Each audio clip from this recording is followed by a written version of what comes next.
Друзья, всем привет! Вы на канале Мото Санчо. И сегодня мы с вами отправимся в путешествие по Европе. Карлов мост, Колизей, Лувр, Эйфелева башня и другие достопримечательности останутся в стороне от нашего маршрута, а я приглашаю вас в путешествие по обочинам Европы.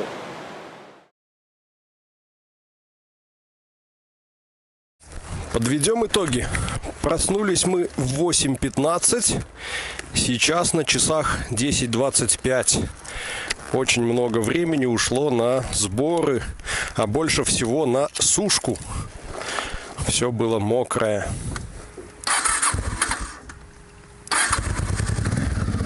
Погреем Хонду.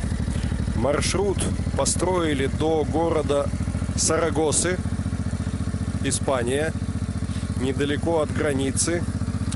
И показывает навигатор 677 километров. Если ехать будем бодро, то это 8 часов в пути. Ну а пока спасибо этому месту за уютный ночлег. Отправляемся. И я хотел бы сейчас найти булочную или пекарню и попробовать французских круассанов. Ведь, согласитесь, грех быть во Франции и не попробовать настоящий круассан. Так, здесь отправляем вперед разведчика.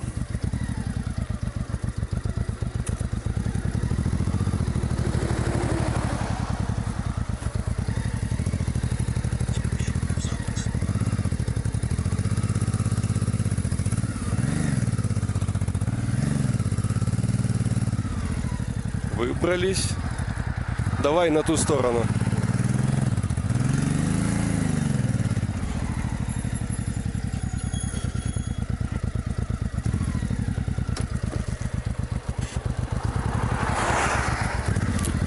Готово, поехали.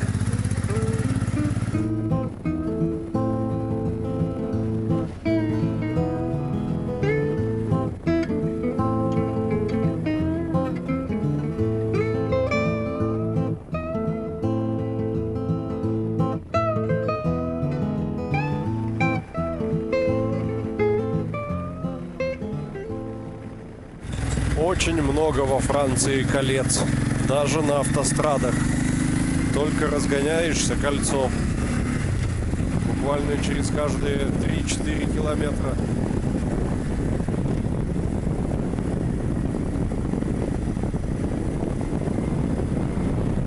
А вот уже и лампочка топлива засветилась. Значит, нам помимо булочной нужна еще и заправочная.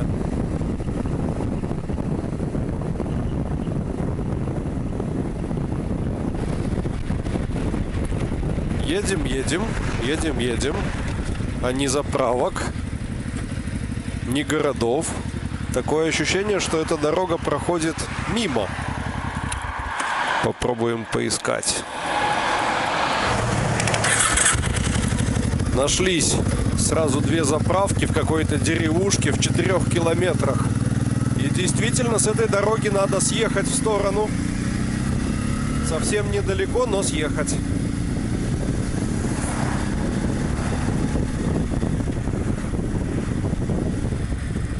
Конфоленс. И вот она впереди заправка. Почем здесь у нас цены? 1,94. Кажется, ребят, облом. Это заправка автомат. Человека здесь нет. А мы это проходили уже вчера. Мне такое не нравится. Слушай, а это магазины?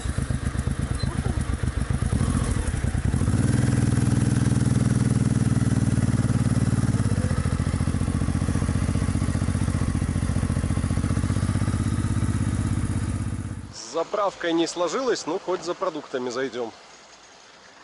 Что можно сказать о французском супермаркете? Наверное, как и в любом европейском супермаркете, здесь есть все, что твоя душа пожелает. Но французский супермаркет отличает именно разнообразие и некоторая изысканность. Уж сколько тут всяких сортов мяса, уж как оно все приготовлено, как все расфасовано. В общем, глаза разбегаются. Но цены, ого-го. Хотите интересный факт? Мы нарезали 2 круга по всему магазину в поисках молока, но молока не нашли в привычном нам понимании. Французы пьют молоко био, без лактозы. Я не знаю, из чего оно и как это делается, но оно вот стоит не в холодильниках. И что-то такое, какой-то молочный продукт. Возьмем что-нибудь попробовать. И вот мы нашли все-таки круассаны, шоколадки, обязательно французский багет и молоко не молоко. Мы все закинули в мотоцикл. Я построил маршрут до другой заправки. И сейчас поедем. Может быть, по пути где-нибудь станем, покушаем. Здесь на парковке очень уж неудобно, очень людно, шумно и суетливо.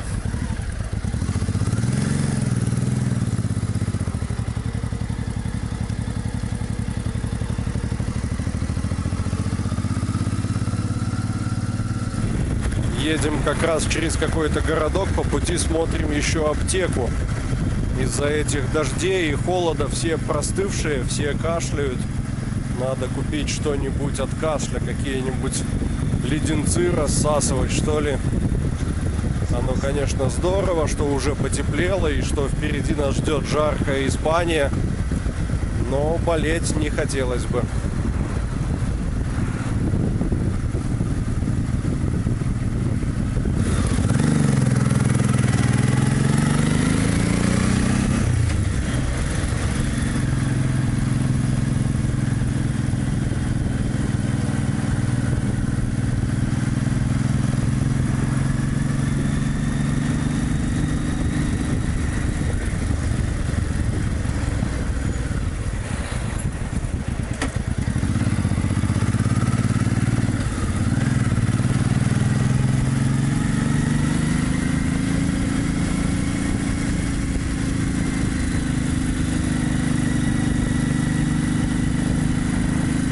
Аптека по пути нашлась, но вот вопрос, а как объяснить, чего же ты хочешь? Средства от горла, от кашля, гигиеническая помада для Танюшки.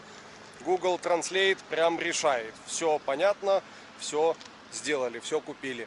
Едем на заправку, она здесь недалеко, и ищем место, где устроим второй завтрак, что ли.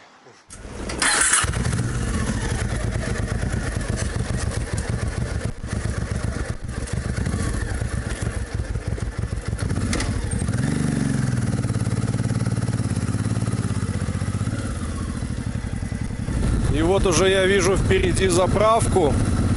И кажется, у меня плохие новости. Это тоже заправка-автомат. Человека тут нет. Ну, может, он хоть наличку принимает, этот автомат. Поехали посмотрим.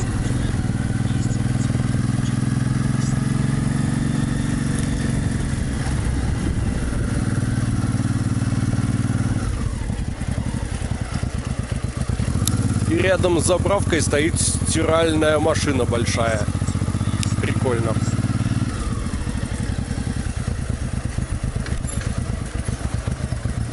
Нет, купюроприемника нет. Вставьте карту.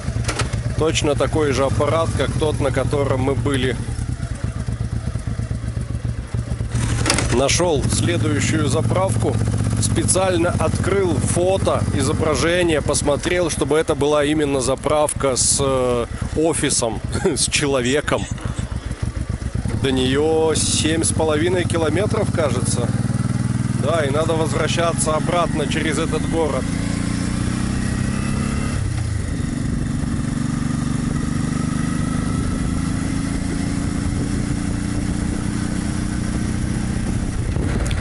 Так получается, что очень много времени уходит.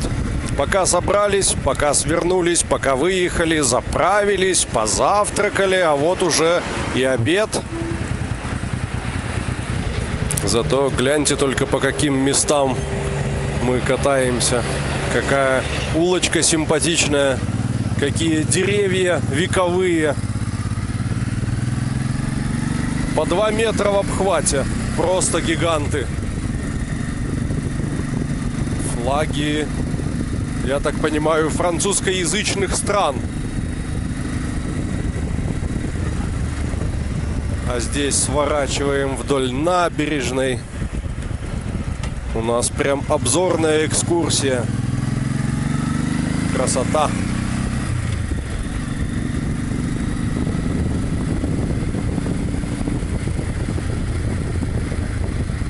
Нам вообще вот здесь поворачивать, но давайте проедем еще немножечко прямо, чтобы увидеть вот это.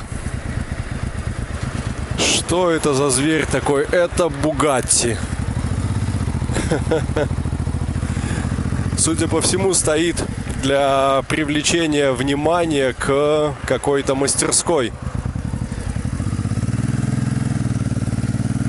Интересное место.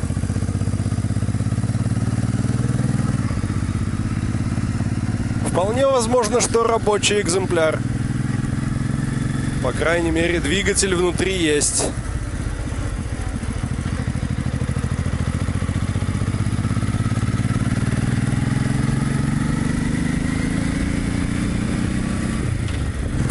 Едем по частному сектору. Такие небольшие одноэтажные коттеджи. Минимальные заборчики. Все у всех просматривается, все на виду.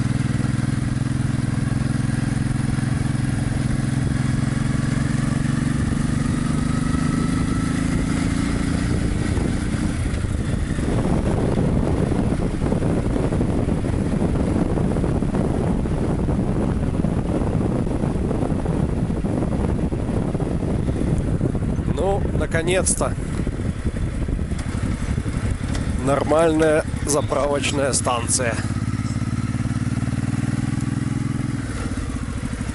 Нормальная ведь? Я не ошибся, она работает? Ну, вроде да. Возьмем 95-й. Попробуем залить. Не бежит. Алло. Видите как? Был офис. Работали люди.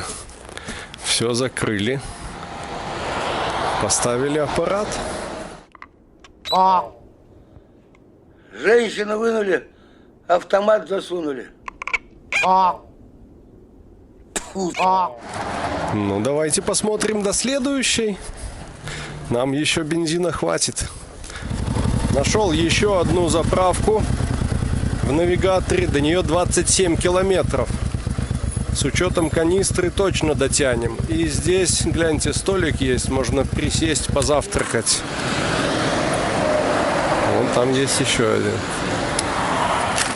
Судя по всему, это было за заправкой парковка для дальнобойщиков. Но сейчас тоже заброшенная. Въезд загородили камнями. Кто-то тут мусорки все-таки заполняет. Ну и мы решили тоже вот за таким столиком пристроиться.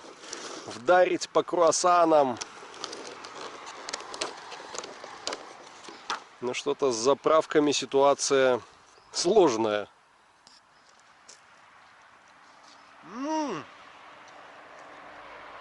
Оно самое то, чего мы и хотели. И молочка еще, которое не молоко.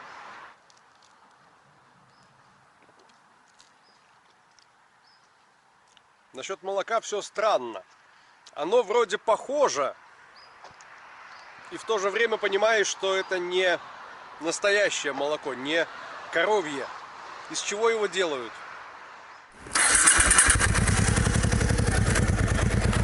В общем, с заправками это целый квест. Попробую еще найти заправку, где можно заплатить наличкой. Но мы хотя бы не голодные. Так позавтракали, что можно сказать, и пообедали. Вкусно, плотно. Ну, давай ты проезжай.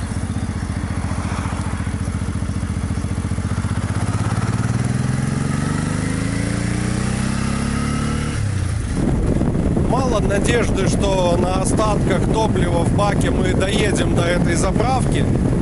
Поэтому на стоянке я нашел пустую пластиковую бутылку, сухую и чистую внутри, чтобы перелить топливо из канистры в бак хотя бы литра полтора. И этого уже точно хватит. Ну, попробуем дотянуть.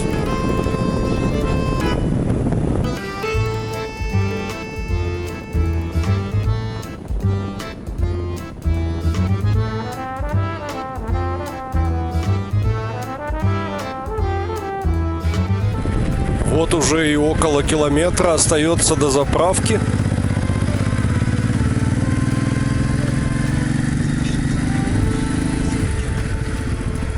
Неужели дотянули? А вот это не заправка случайно? Еще одна.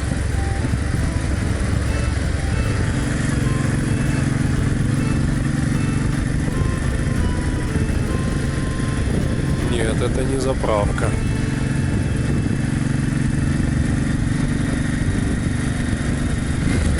Да, дотянули, я уже вижу заправку. Это Total или Total. Только бы не автомат, только бы не автомат. Фу, кажется, повезло. 95-й 1,98, меньше 2 евро.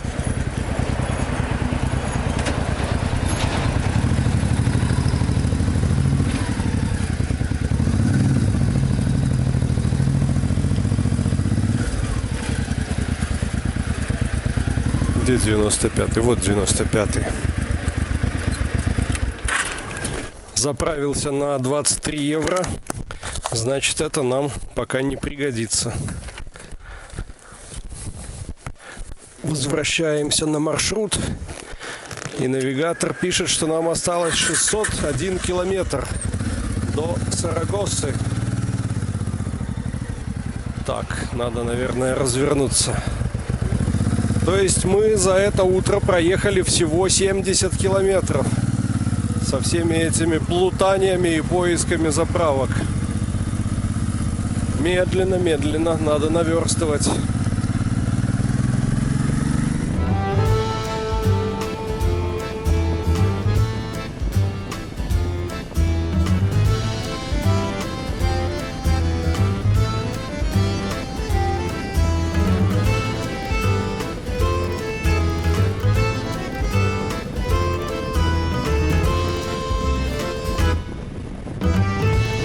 Наверстываем потерянное время. Двигаемся по трассе Н10. И она очень тяжелая. Не в том плане, что какие-то трудности с преодолением подъемов или поворотов. Просто довольно плотное движение, загружено и очень однообразное. Ты едешь и постоянно хочется заснуть. Заснуть и проснуться километров через 20, посмотреть, что там, и снова заснуть. Классно было бы, если бы меня кто-нибудь вез в кемпере. Ну так, приходится сидеть, держаться за руль. Кондочка молодец, пока справляется. Очень много туристов двигается в направлении Испании.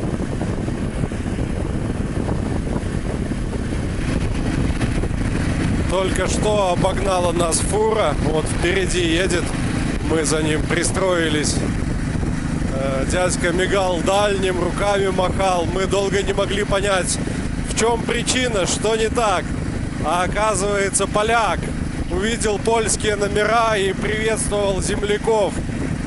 Ну и мы в ответ помахали. Нам не жалко.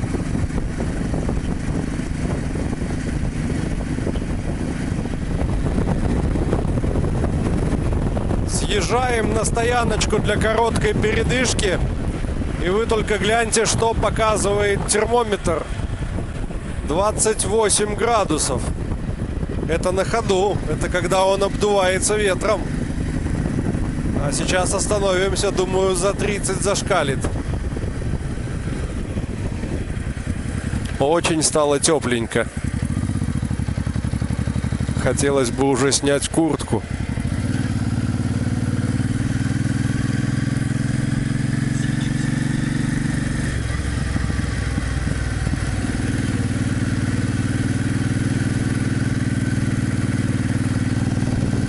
Вот что здесь представляют собой места отдыха. Зона для легковушек с ограничением по высоте. Есть, кажется, туалет.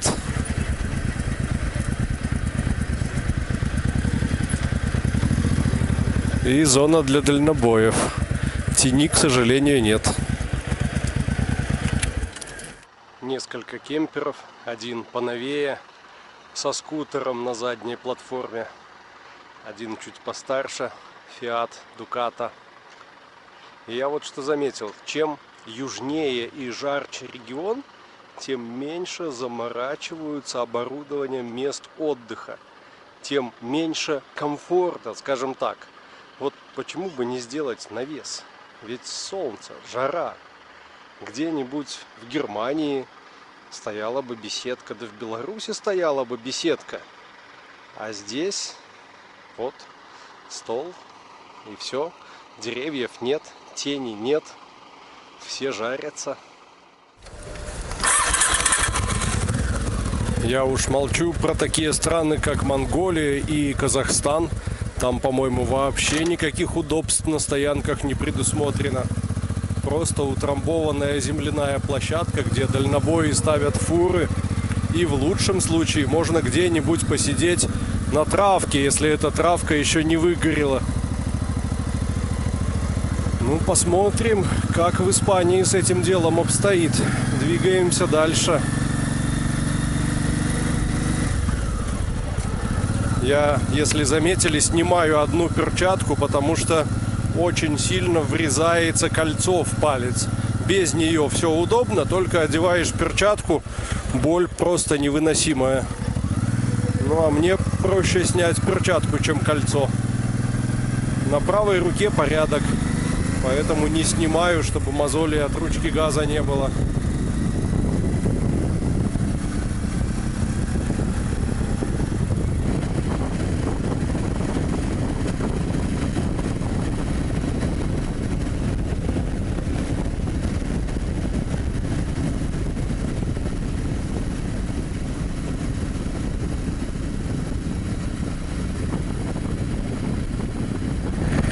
Снова поменяли трассу.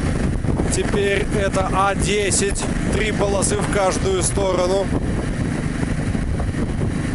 Очень плотный поток машин. Зато здесь есть заправки. И, кажется, нормальные, с операторами. Поскольку уже километров через 50 нам снова понадобится заправляться. Не хотелось бы мотаться тут и искать, где нам нальют бензина.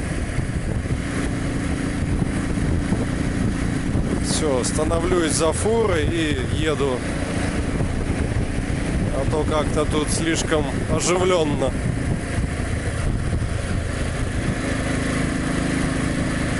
Встречка вон вообще стоит.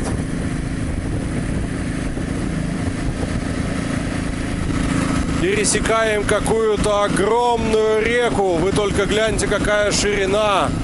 Какие мосты. Интересно, а что это за река?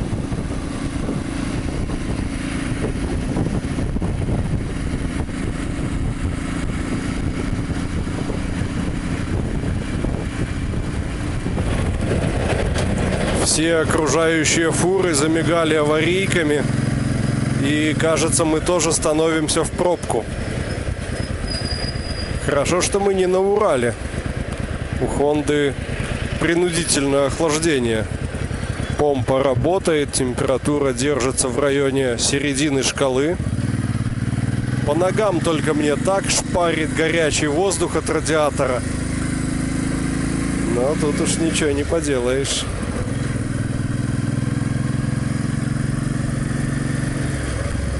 Гляньте, какие информационные табло. Показана пробка, конец через 1300 метров. удобно.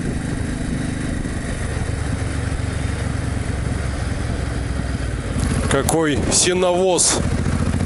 Выше обычной фуры, наверное, метра на 1,5. Еду и думаю, как хорошо, что систему охлаждения сделал.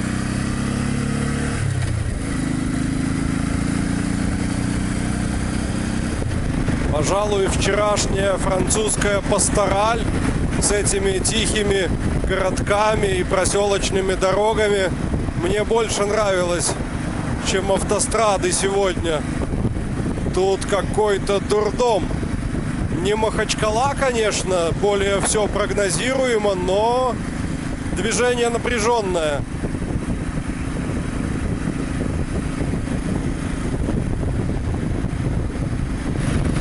Ла Гарон. В этот раз успел рассмотреть река Ла Гарон. На том берегу город. Ох, не получается смотреть по сторонам, надо постоянно смотреть на дорогу. Тут вечно что-то происходит, только отвлечешься, то тормозить надо, то перестраиваться.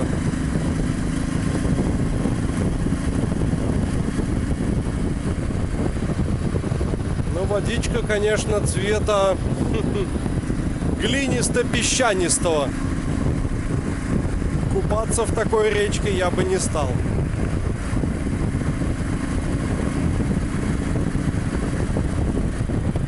В общем потоке транспорта уже начали появляться машины с буквой Е на номерах. И я долго не мог сообразить, что это. А потом дошло. Эспаньол, Испания.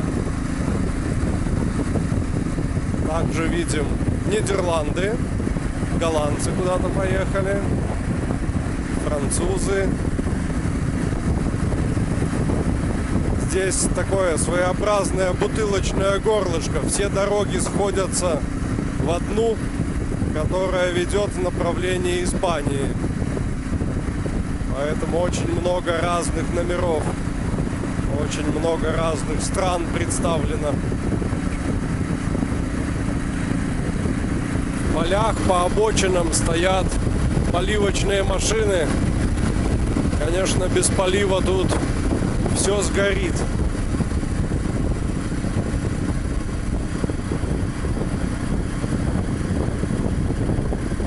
Наш квест с заправками продолжается. Кажется, сегодня день пройдет под девизом «Найди бензин». Только что проехали знак до следующей заправки 24 километра. А мы уже километров, наверное, 20 отмахали с горящей лампочкой. То есть теоретически не дотянем. Можно где-нибудь тормознуть, попробовать найти заправку на съездах в деревушках. Наверное, так и сделаем.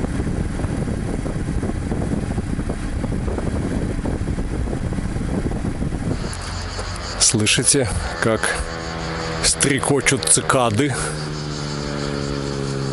Гоняют местные мотоциклисты. А мы тут помучили Google и нашли заправку не автоматическую. Это прям какое-то проклятие этого региона. Только автоматы везде. Но нашли одну не автоматическую в 10 километрах. Попробуем до нее доехать. А потом надо будет переосмыслить наш маршрут. Я посмотрел. Мы немножко едем не туда, куда бы нам хотелось. Кстати, вот этот большой город, где было сложное движение, это и был Бордо. Мы прошли его по объездной. Это было довольно сложно. Целый день вчера ехали к Бордо. И вот сегодня в районе обеда его прошли. Так, а куда это нам ехать? По-моему, вот туда. Да. Догнали каких-то местных моторебят.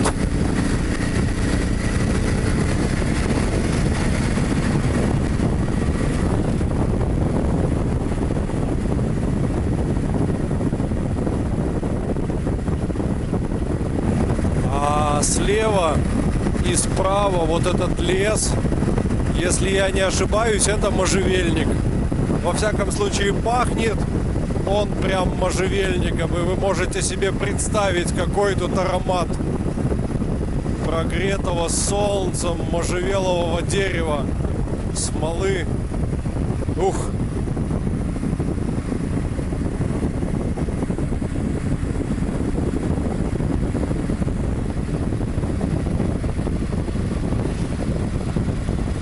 Ну вот, кажется, и добрались. Небольшой городок, ограничение 30. Для того, чтобы заправка не была автоматической, она должна быть достаточно старой. Поэтому мы сейчас посещаем исключительно старые заправки. Так, а где она? Вон она. Рядом с центром Peugeot. Кажется, нам сюда. Бензин по 1,99. Заправочная станция Элан. И где тут колонки? А ну, конечно, на самом солнце. 95-го нам, пожалуйста. Вот этот. Заправили полный бак, не было сдачи. Пришлось часть заплатить наличкой, часть карты. Но ничего, разобрались. Значит так, мы сегодня ночевали где-то недалеко от Лиможа и проехали уже 260 километров. Я не знаю, видно вам или нет, но буду рассказывать на словах. Дальше маршрут у меня лежал до города Саргоса. И вот я потом посмотрел, что Саргоса лежит несколько в стороне от прямой линии на Лиссабон, на столицу Португалии. А по пути нам бы ехать на Сан-Себастьян, Виторию, Бургас, вот где-нибудь здесь.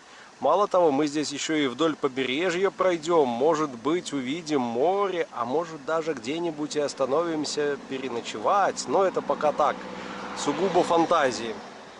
Ставим точку на город Витория.